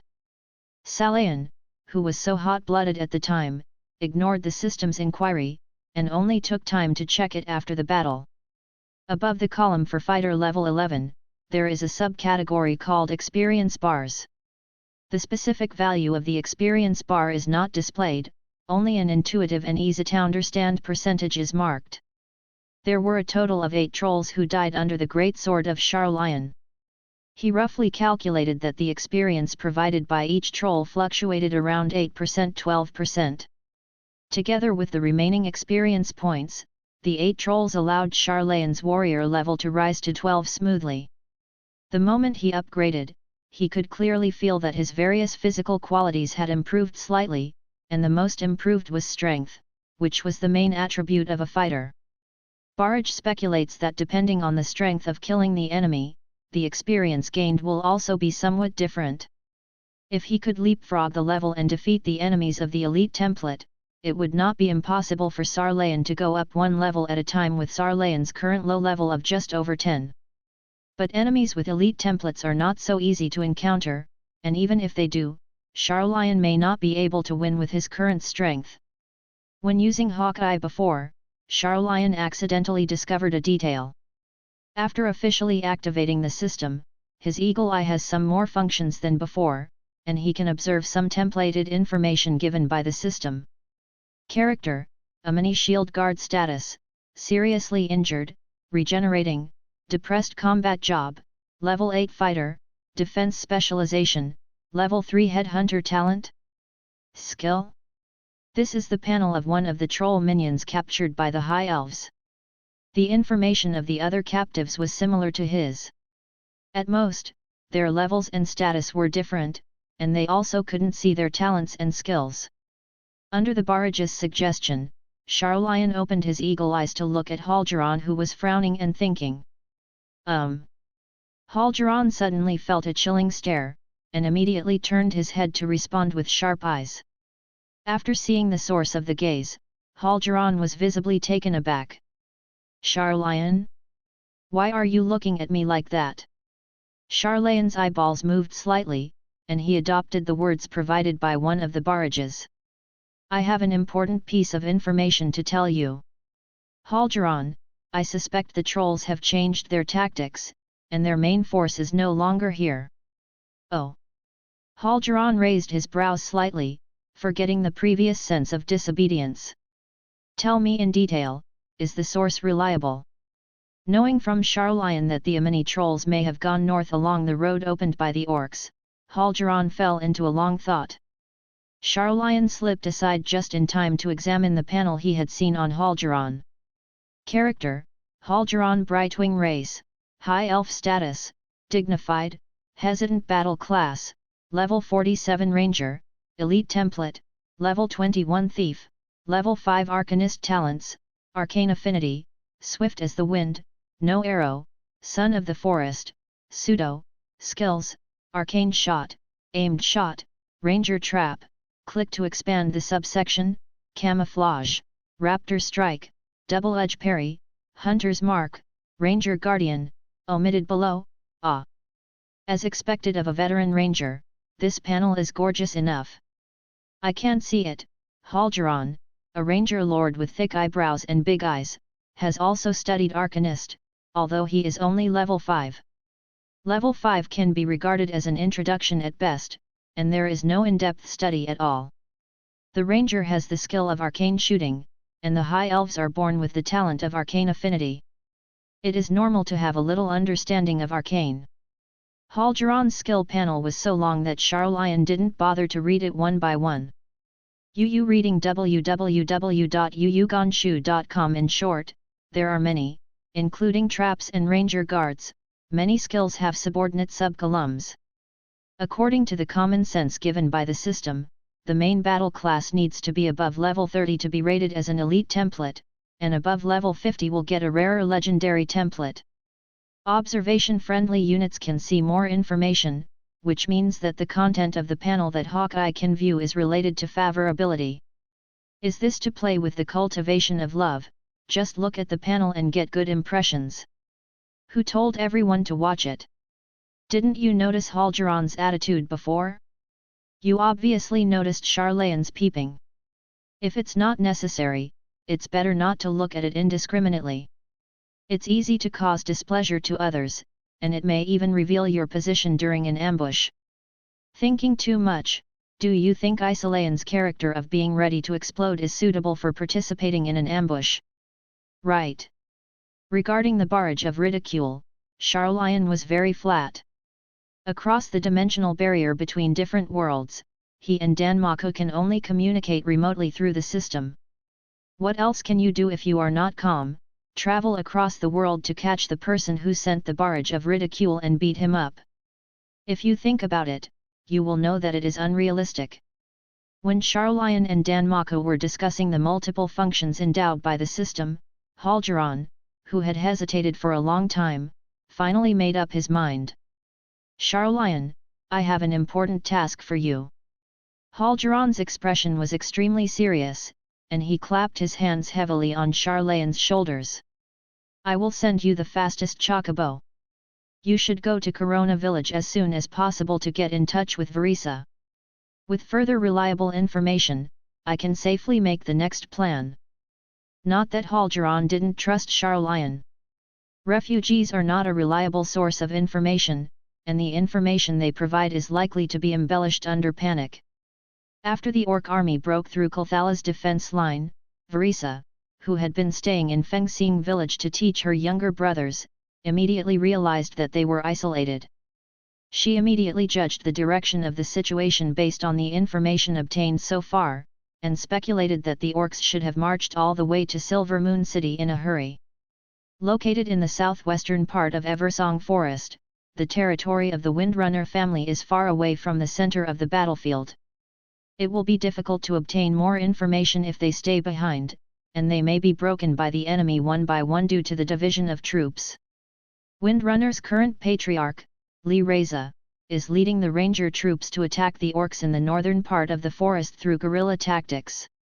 The family's second daughter, Sylvanas, is also following, and the eldest daughter, Aliria, is leading the army and has not yet returned. Under such circumstances, the decision of the third daughter, Varisa, is related to the future of the entire family, not to mention that the family's most beloved younger brother is still by her side. She dare not bet that the tribe will not attack Fengsing village. After mobilizing the retired rangers in the Windrunner territory to be reemployed, she led this small team to the non-combatants of the Windrunner village through the mountains and forests. Relying on the knowledge of the terrain, the team avoided the area where the orcs and trolls were active, and went through the Sunscar Peak to reach the Farstrider camp to meet Haljaran. The non-combatants in Fengsing village took refuge in the Farstrider camp. Varisa left most of her troops in the camp to protect her people, and volunteered to go to the ruins of Korean village, which had been destroyed by the war, trying to get in touch with the ranger troops still fighting in the northern part of the forest. If the main force of the Amini trolls really goes north, Varisa, who is stationed in Corona village trying to communicate with the northern part of the forest, will definitely find out. Haljaran beckoned to the side, and a handsome elf ranger with a youthful face immediately trotted to his side. "Commander Haljaran, please order." This young elf, who could be seen as a recruit at a glance, was the only direct male of the Windrunner family, Lyra's Windrunner, one of Charlayan's friends. For the first time completely away from the care of her mother and sisters, Lyra's was excited and disturbed. Now it is time to employ people. Although Lyra's is as indifferent to battle as Charlayan, he has received strict training from the Windrunner family. There is no need to doubt the ranger skills, and what he lacks is actual combat experience. Lilas, some translators seem to be called Lilis. I remember, this handsome boy with a young face seems to have died in this war in the original history, right? Not only him, Lee Reza, the mother of the three Windrunner sisters, will also die in this war, but I don't know if that scene has already happened. Charlayan frowned when he saw the barrage. Lilas and Laresia will die. If it was before the war with the orcs, Charlayan would never have believed such lies. Lee Reza is a ranger general with rich combat and command experience, a proper legendary ranger. For more than 1,000 years, the Amini troll has been suppressed in Zul Aman. Lee Reza contributed a lot, and even Zul'jin was captured by her. Having seen the tyrannical strength of the orcs with his own eyes, Salayan couldn't guarantee that Lee Reza would survive the brutal war. Zul'jin, Orgrim, Cho'Gall, and Gul'dan, just the top combat power of these four well-known tribes, are all legendary combat roles, not to mention that there are some temporarily unknown in the tribe's camp. Hidden Master. Although Lee Reza is powerful, she cannot support her alone after all. There is no way around this. The real core combat power of the High Elves is all concentrated in Silver Moon City. Another powerful legendary ranger, Alyria, was out fighting. Apart from her second daughter, Sylvanas, who was always by her side, there were not many people under Lee Reza who could use her. The ranger troops are responsible for guarding the forest of Eversong. Sarlayan has little contact with Lee Reza, who is busy with official duties. The only few meetings are because of Lyra's. In his impression, Lee Reza was a beautiful woman with a strong aura and a serious personality. It can be seen from her eyes that she loves Lilas, but because of her personality, she doesn't express this maternal love intuitively. Hal'Jiran's next words interrupted Charlayan's wandering thoughts. The situation is urgent. Even if you will be complained by Varisa, there is nothing you can do. Hal'Jiran solemnly ordered to Sarlayan, Varisa is guerrilla in the enemy's rear, and she will definitely not expose her position openly. If you want to find her, you can only use the unique contact method of the Windrunner family, so Lilas will follow you. Hal'Jiran patted the heads of the two of them lightly, and said earnestly, this is the first time for you two little guys to perform such an important task, so be careful. Charlayan, don't let yourself be overwhelmed by the blood, think a little more about everything. Lilas, your character is relatively cautious. I hope you can compliment Charlayan in this mission. It's prudent to put it nicely. In Salayan's view, due to the long-term living under the meticulous care and doting of his mother and sisters, Lilas's character is a bit weak and lacks assertiveness. At critical moments, it is always difficult for him to make up his own mind, and he will subconsciously seek help from those around him. After the two got acquainted, under the repeated corrections of Salayan, who had a strong personality, Lila's soft personality improved. If it was the weaker Lilas from before, he might not have the courage to take the risk to cross the forest at all, and would most likely choose to stay in Fengxing village and wait for the end of the war. 666. The divergence point of history has been found. It turns out that Lilas avoided death in this way. Charlayan has done a lot of good deeds. Is it possible to use this credit to stick with Sylvanas and Varisa? Funny, forget it. The three Windrunner sisters and Charlayan are very different in age and experience, and they are about the same if they were born a few hundred years earlier. Didn't Charlayan mention that Aurelia, who is rebellious by nature, is congenial to him and treats him as a brother who has no blood relationship? I won't talk about Sylvanas, Varisa. I think we can work harder.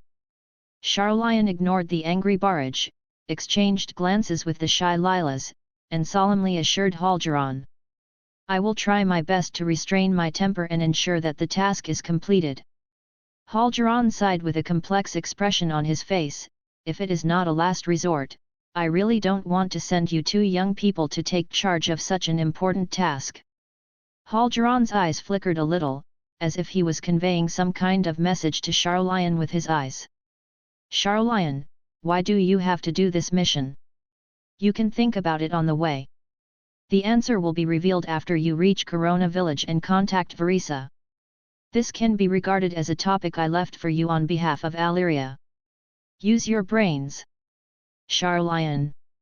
The reason is mine. Two light-footed chocobos ran quickly along the west bank of Lake Arundel, and Ser sat securely on the back of the birds, scratching his ears and cheeks in distress. In peacetime, from this position, you can look across the lake to Charlayan's home on the other side of the lake, Deep Shadow Manor. It's a pity that the orcs burned the forest on the way to Silver Moon City in order to reduce the loss of being attacked by the ranger troops hiding in the forest along the way. UU reading www.uugonshu.com. Up to now, there is still pungent thick smoke floating in the sky above Eversong Forest, and the clear lake surface is also shrouded in smoke, making it difficult to observe the scenery on the other side. In the words of the barrage, the weak-tempered Lilas is like a weak little milk dog following Zhu Lu Gong. Some women who like to make up some CP have been screaming in the barrage for a while, and Charlian selectively ignores those unsightly speeches. Grabbing his hair and thinking about it for a while, Charlian still couldn't think of Halgeron's deep meaning, so he turned his head helplessly to Lilas beside him for help. Lilas, do you have any idea? Hey.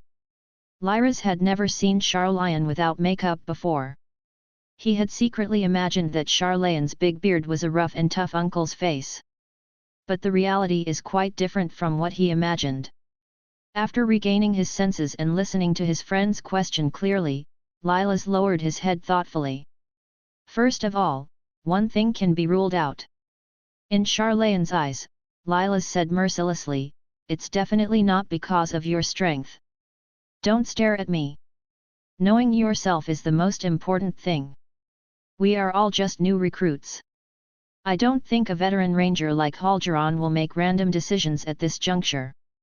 It has nothing to do with strength, considering my relationship with Verisa, connections." Under Lila's reminder, Charlian suddenly thought of something, and the corner of his mouth twitched violently. A phantom of a certain person flashed in his mind, so fast that the bullet screen couldn't tell whether it was a man or a woman, a human or a ghost. I seem to have guessed the reason. It turns out that Halgeron's old had this idea. Some 7,300 years ago, the differences between the Highborn and the Night Elves regarding the use of the arcane became increasingly irreconcilable. Dithremar's son Strider, the leader of the Highborn at the time, decided to break away from the ubiquitous supervision of the Night Elves, and led his tribe to leave Kalimdor by boat in the name of exile. After going through hardships and dangers on the Endless Sea, the Highborn fleet finally arrived at the Eastern Kingdom, which was still a barren land at that time, landed in Tyrus Foul Forest, and stayed there for about 500 years. Without the supply of magic power from the Well of Eternity, the Highborn began to show symptoms of magic addiction to varying degrees. An elf in a state of magic power hunger, his sanity will be gradually devoured by endless hunger and thirst, subconsciously absorbing all the energy he can touch. According to the historical records of Kulthalas, there seems to be some kind of powerful evil buried under the Tyrus Foul Forest, and the forest is permeated with dangerous energy that the Highborn at that time could not understand. Regardless of Dithremar's dissuasion, some of the Highborn who were suffering from addiction inhaled the alien energy that was later called the Void, so as to relieve the torture of addiction.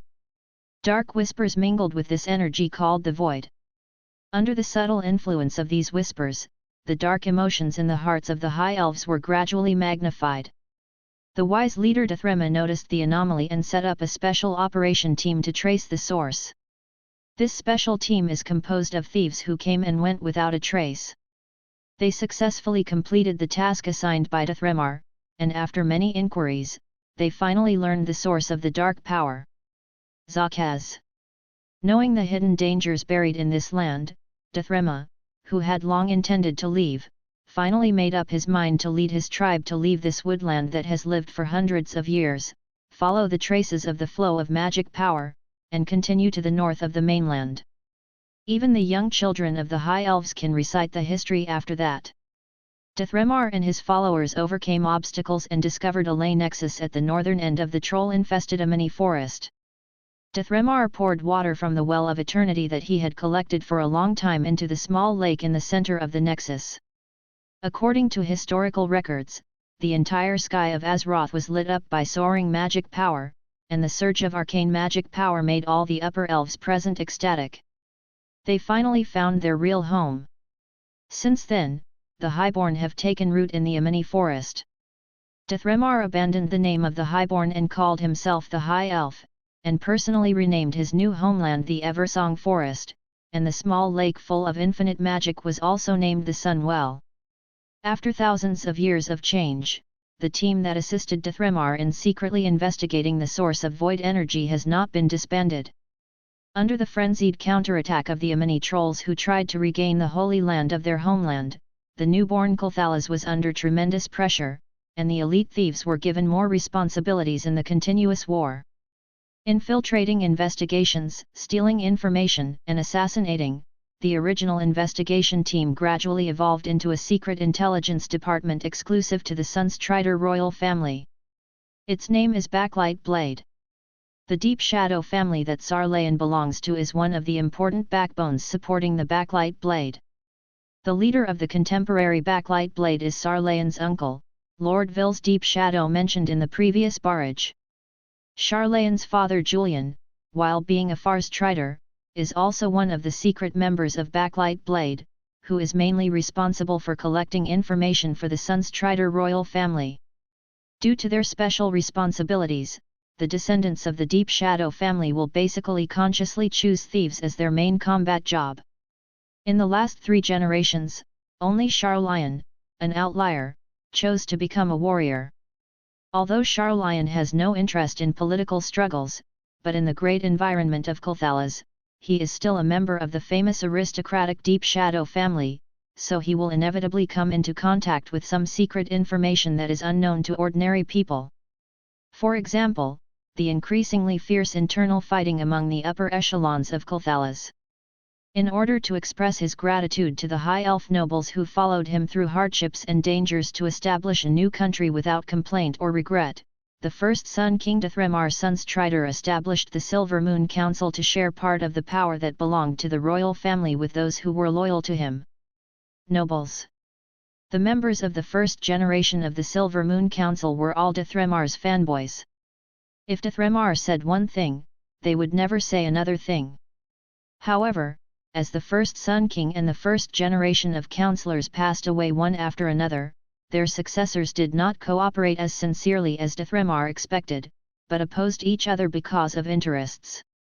In the eyes of Deep Shadow and other families who have always been loyal to the Sunstrider royal family, the Silver Moon Council has become a cancer that hinders the development of Kulthalas. Unless there is an imminent emergency such as a tribal invasion, the daily work of the Silver Moon Council is to reject the decrees proposed by the Sun King. Regardless of whether this decree is correct or beneficial to the people and the country, most members of Parliament will vote with their feet closed to demonstrate the restrictions imposed by Parliament on royal power. The worst is not this. Whenever there is a little bit of dissatisfaction with the national policy in the kingdom, some members of the Parliament will not hesitate to blame the Sunstrider royal family, and stand aside with a sneer to watch the fun. To put it simply, today's Kulthalas executives are clearly divided into 2 factions. They are the royal party led by the Sunstrider royal family, and the Silver Moon Council, or the Republican faction representing the interests of the great nobles. Perhaps Dithremar would never have dreamed that the Silver Moon Council, which he established with his own hands to assist the royal family in governing, would become an unstoppable trend in the future. There are bound to be countless dirty things behind the struggle for the supremacy of Kulthalas. Backlight Blade has been active more and more frequently in recent years, and Julian Deep Shadow, who has 2 responsibilities, is often too busy to go home. Regarding the tribal invasion, although some things have been kept secret, anyone who knows the inside story can see the strangeness. Lyra's mother, Sylvanas, and Varisa have always been suspicious. Why can the orc warlocks easily find the Bandinoral runestone buried in a hidden place? The Bandinoral barrier is a barrier protecting Kulthalas, powered by the sun well, and has extremely powerful effects. As long as it enters the barrier, any spellcaster will completely misfire, preventing the possibility of the enemy using spells. The runestones that make up Bandinoral are very important, and they are all buried deep under the ground where the magic net nodes are located. UU reading www.uuganshu.com also specially built 3 strongholds for defense. These 3 strongholds are the Temple of the Moon, the Temple of the Sun and the Tower of the Morning Star. The Sun Koran village was just around the corner. In order to avoid a rousing surprise, Sarlayan and Lilas got off early and walked some distance away from the village. The orc warlock named Gul'dan accurately found the Temple of the Sun and the Temple of the Moon, ordered the army of the tribe to break through these two defensive strongholds, dug out the rune stones buried in the ground, and corrupted them with evil spells. 2 of the 3 major fulcrums were lost, and the only remaining Tower of the Morning Star could not be supported by itself, and Bandon Norrell's enchantment collapsed. Although Charlian liked to use his hands more than his brains, that didn't mean he was stupid. Lyra's purposeful inducing words made Charlian subconsciously follow his thoughts and think deeply. You mean, a traitor revealed the weakness of Bandon Norrell's enchantment to the Horde? Lilas nodded solemnly, only in this way can it make sense. The principle of a warlock's spell casting is completely different from that of an arcanist. It essentially uses the power of demons instead of studying the essence of things like arcane. It's not that I look down on Gul'dan. Warlocks, a spell-casting profession that relies on external forces, are at least completely incomparable with arcane arts in terms of finding their roots. I don't believe that Gul'dan found the rune stone by his own ability. There must be something strange behind this matter. Sarlayan narrowed his eyes slightly, and asked Lilas thoughtfully, so, Varisa's going out alone is not just to contact the ranger troops in the northern part of the forest. Clues. Answer yes alas. Charlayan's left ear, which was slightly shorter than other elves, suddenly felt a warm breath, and his body trembled unconsciously. If he hadn't heard the familiar naughty tone, he would have almost pulled out his big sword and turned around to chop on the spot. Hiss jumping back and rubbing his sensitive ears, Charlian called out in a low voice with a helpless face, I knew it was you. Stop playing, come out. Hee hee, your reaction is still so funny. A hooded man wearing dark red light leather armor suddenly appeared beside Sarlayan, stood on tiptoe and put his right elbow on his shoulder with difficulty, appearing quite intimate. Lilas frowned slightly when he saw this person, and a hint of mockery flashed in his eyes. Long time no see, Valera, you also want to participate in this mission. Just as Charlian was rubbing his ears helplessly, the barrage suddenly exploded. Valera? Is that the legendary thief I know, Valera Sagunar? Anjuan's big white-legged stepmother? Funny there is adultery. Charlian, tell me honestly, what is your relationship with Valera? Big white legs. Seeing the comments on the barrage, Sarlayan turned his gaze to Valera's lower body with a strange expression. Thieves often need to jump up and down in their daily actions. The armor they wear mainly emphasizes lightness, and defense is not so important. The armor on Valera's body directly reflects the characteristics of a thief. In the armor that wraps a graceful figure, shoulder armor, breastplate, hand armor, and leg armor are all available. But the thickness of the armor is very light and thin, very close to the body, perfectly showing her protruding body curve. Both the leg armor and the hand armor only covered the calf and forearm, exposing a large area of fair skin. Valera noticed Charlayan's gaze, and an inexplicable look flashed in her eyes, and she deliberately joked in a coquettish tone, it's not easy, your 10,000-year-old iron tree can actually bloom. Not only did you shave off that ugly beard, but you also know how to appreciate the beauty of the human body. Husky is a little bit ambiguous, Sarlayan, you should be frank and lenient. Based on universal rationality, there must be adultery. Charlian ignored the barrage of gossip, and rolled his eyes indifferently. Stop talking nonsense, it's important. What is your mission? Does it overlap with mine and Lilas' mission? Valera is a descendant of the famous family of Kulthalas, the Sagunar family. Like the Deep Shadow family, the Sagunar is also a royalist family. Valera's family is an offshoot of the Sagunar family, and her title has nothing to do with her. In terms of blood seniority, Valera should call the current Baron Sagunar an uncle. Unlike Charlian, Valera's family lived in the southern part of Eversong Forest since childhood. Valera's parents are ordinary people who can't fight. Although they bear the name of the famous Sagunar, their life is not luxurious, and they have a good relationship with the rangers who are resident in the southern part of the forest. The acquaintance between Charlian and Valera was somewhat dramatic. Although the High Elves in the southern part of the forest do not reject outsiders as much as Silver Moon City, there are always some self-proclaimed people who like to step on others to elevate themselves. At the age of 11, Charlion caught an apprentice ranger who called him a face-to-face, and was shot by arrows with his left hand and left foot, and forced to charge close. He grabbed the man's neck with his only movable right hand, and pressed him heavily against the trunk of a big tree with the force of his charge. Eversong Forest may lack everything, except towering ancient trees. As the saying goes, there is no coincidence, and the force of Charlion's impact on the big tree actually shook a squirrel from the tree to look for honey. That year, Miss Squirrel was only 8 years old, and she fell from a tree without warning, and of course she was badly hit. Although Charlion has an unruly temperament and will revenge every revenge, he never likes to hurt the innocent. Miss Squirrel was injured because of herself, so he was naturally responsible for curing her. A punch knocked the apprentice ranger unconscious, and Charlion carried Miss Squirrel back to Deep Shadow Manor for treatment. Although Valera's family background is not considered poor, it has nothing to do with luxury, and her living standard is far inferior to that of Charlion, who owns a large manor in Neo. But she had a good mouthful of delicious food. Under Julian's apologetic and warm hospitality, the gluttonous Miss Squirrel became a regular visitor to the manor without knowing it. I don't know if he could see the excellent thief aptitude from her. Julian has always been very welcoming to Valera's act of stealing food. After taking the initiative to ask Valera's parents for advice, Julian, the unknown legendary thief, took her as an apprentice and taught her all he had learned throughout his life. Valera lived up to Julian's expectations, and she successfully graduated from the teacher in just a few years. The speed of her progress even alarmed the leader of the contemporary Backlight Blade, Vil's Deep Shadow. Valera is a descendant of a famous family with a clean net worth and has nothing to do with the Silver Moon Council.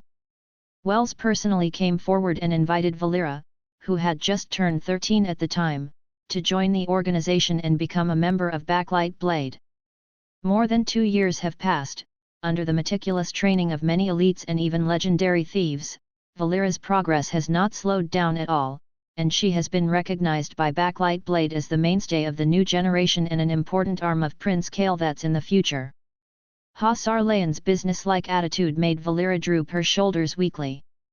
"You guys are still so annoying, forget it, I will settle accounts with you later. Lilas, you go to contact Verisa first. I have to wait for her to arrive before I can tell you the details of the mission." Lyras glanced at the two meaningfully, nodded with a warm smile on his face, turned and left very simply, and used the unique contact method of the Windrunner family to find Verisa's whereabouts. Charlion is a typical straight-hearted person. He is straightforward in dealing with people, and he doesn't bother to pay attention to those twists and turns. Valera squatted aside angrily and stared at him, but she didn't say anything for a long time, as if she wanted to convey something to him through her eyes. It's a pity that Valera's winking eyes were thrown to the blind man. "Never mind, I'm also happy and pure." Under Valera's teeth-gritting gaze, Ser closed his eyes and meditated peacefully, which also attracted a burst of verbal criticism from the barrage. "Steel straight man. I can't stand this old fat man anymore. It's hard. My fist is hard. If I were Valera, I would definitely punch you on the head." Charlion, who didn't know why, responded with a chuckle, "Don't worry, she can't beat me at UU reading www.uugonshu.com, and she has never won before. Ah.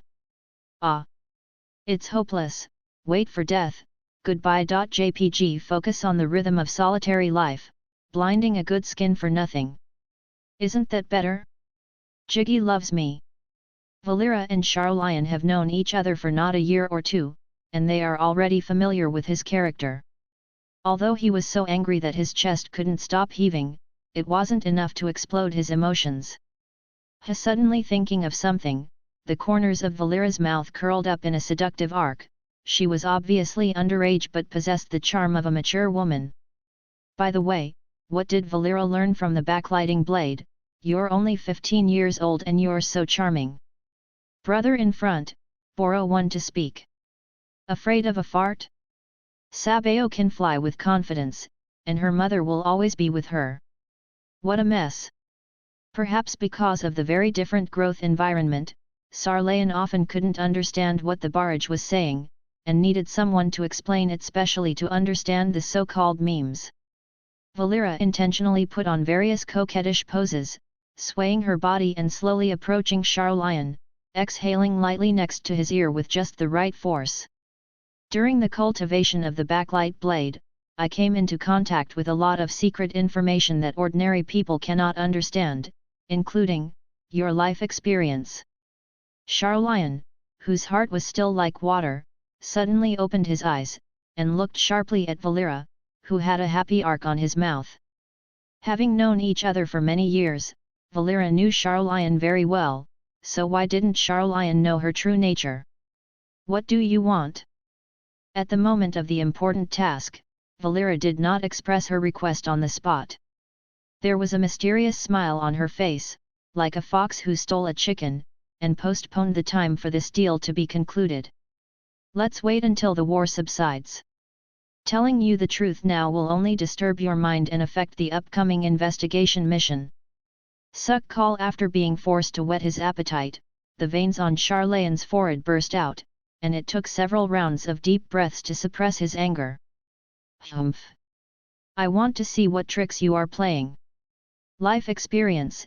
Ever since Sarlayan could remember, this question has been bothering him.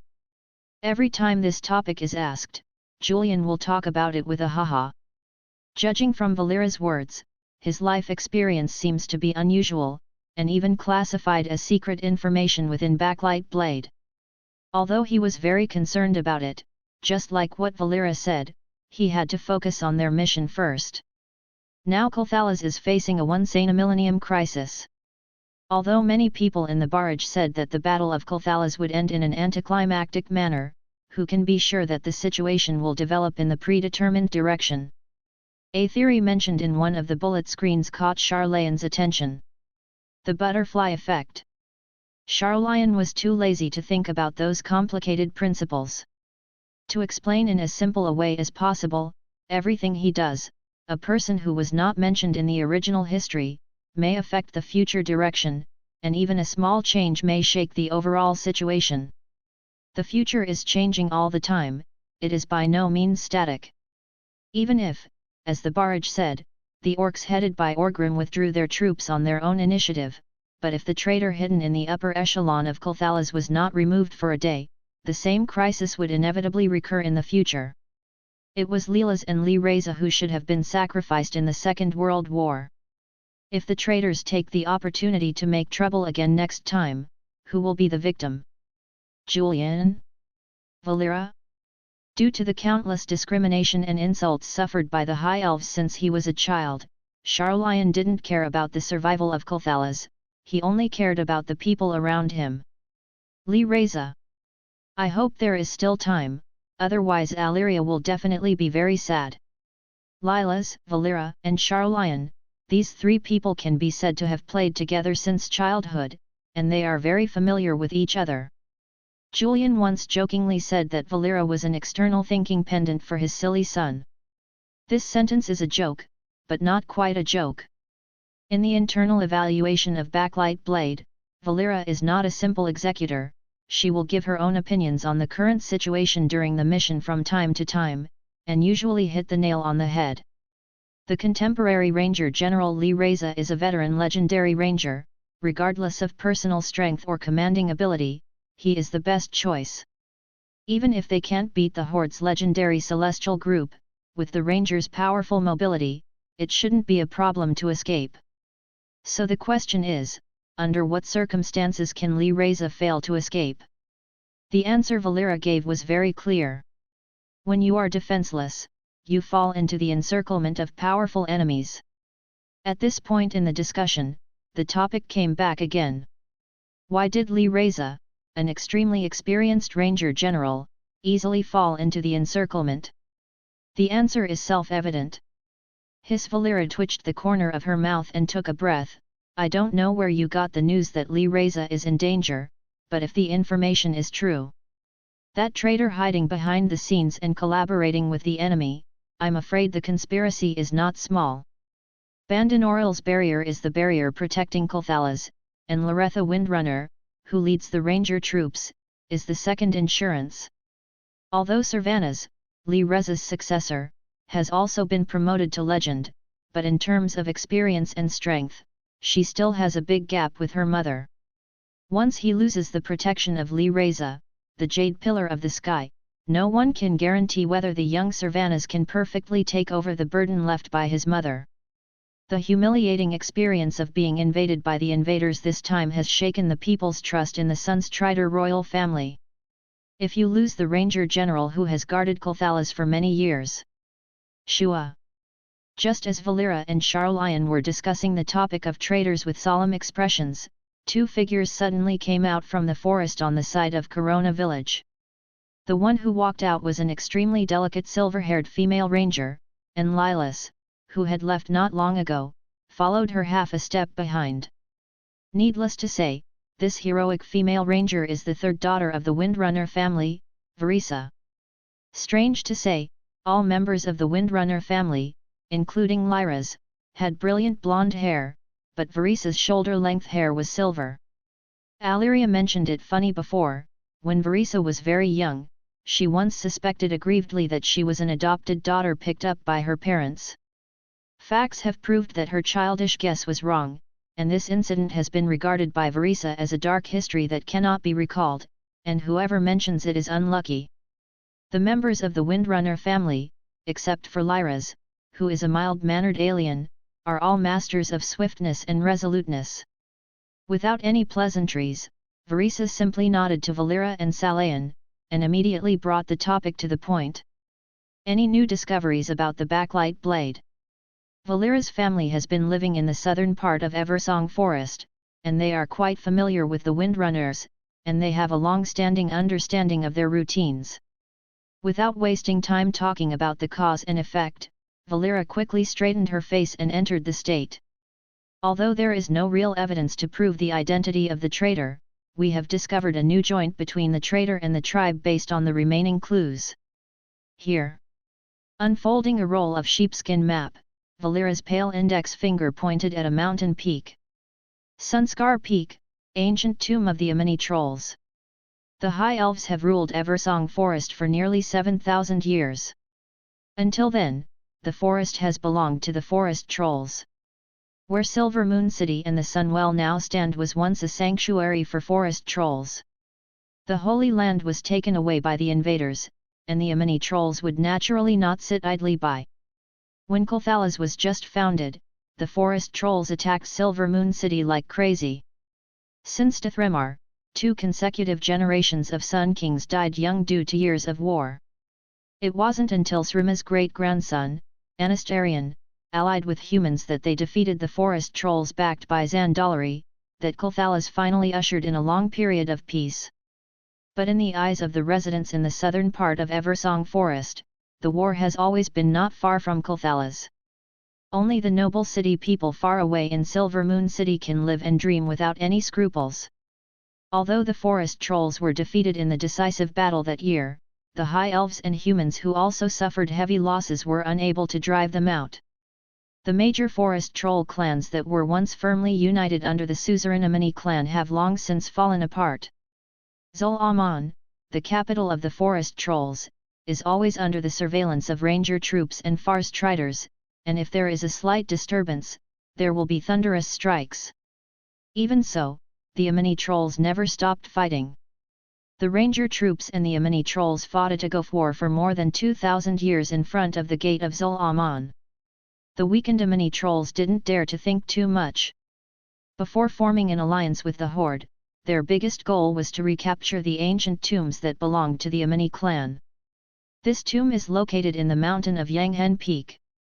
Sunskar Peak is the highest peak in Kulthalas, located between Takilan Town, Corona Village, Fars Trader Camp, and the Temple of the Sunday. For thousands of years, the Amini trolls have often secretly assigned thieves to infiltrate Sunskar Peak, trying to take back the tomb of their ancestors with internal and external cooperation. In places unknown to ordinary residents, the thieves of Backlight Blade have thwarted Amani's plans countless times. As the tribal army crossed the border, the Temple of the Sun, Takilan, and Sun Korean village fell one after another, and only the Fars Strider camp remained to guard the four defenses of Sunskar Peak. Due to the overwhelming number of people, the travelers were too busy to take care of themselves, and Yanghan Peak's defense was useless. The Amani trolls finally got their wish and took the ancient tomb back under their control. Departing from the south of Sun Korean village, a group of 4 quickly came down to the entrance on the south side of Yangskar Peak under the guidance of Valera. A large number of heavily armed Amani trolls guarded both sides of the road up the mountain. With this 4-person team alone, it will undoubtedly be very difficult to break through Hedon, and it may even scare the enemy. It's better to come early than to come early. When the 4 of them came to the foot of the southern foot of Yanghan Peak, a suspicious man in a full black robe was slowly climbing the mountain under the guidance of the Amani troll. The information is not wrong, it really is here. After discovering the target, the vigorous Valera led the way by leaping in the mountains nimbly. Go this way. It was obviously not the first time for Valera to sneak into Yangskar Peak. She took the 3 of them through the forest and climbed up through a very rugged and uninhabited mountain road. Half an hour later, the 4 of them hurried to the halfway up Yanghan Peak, where Amani's tomb was located. Valera suddenly lowered her posture and squatted on the ground, with her fingers erect in front of her red lips, signaling for everyone to silence. Intermittent voices came from one of the tomb caves not far away. Zul'jin, Ranger, Siege.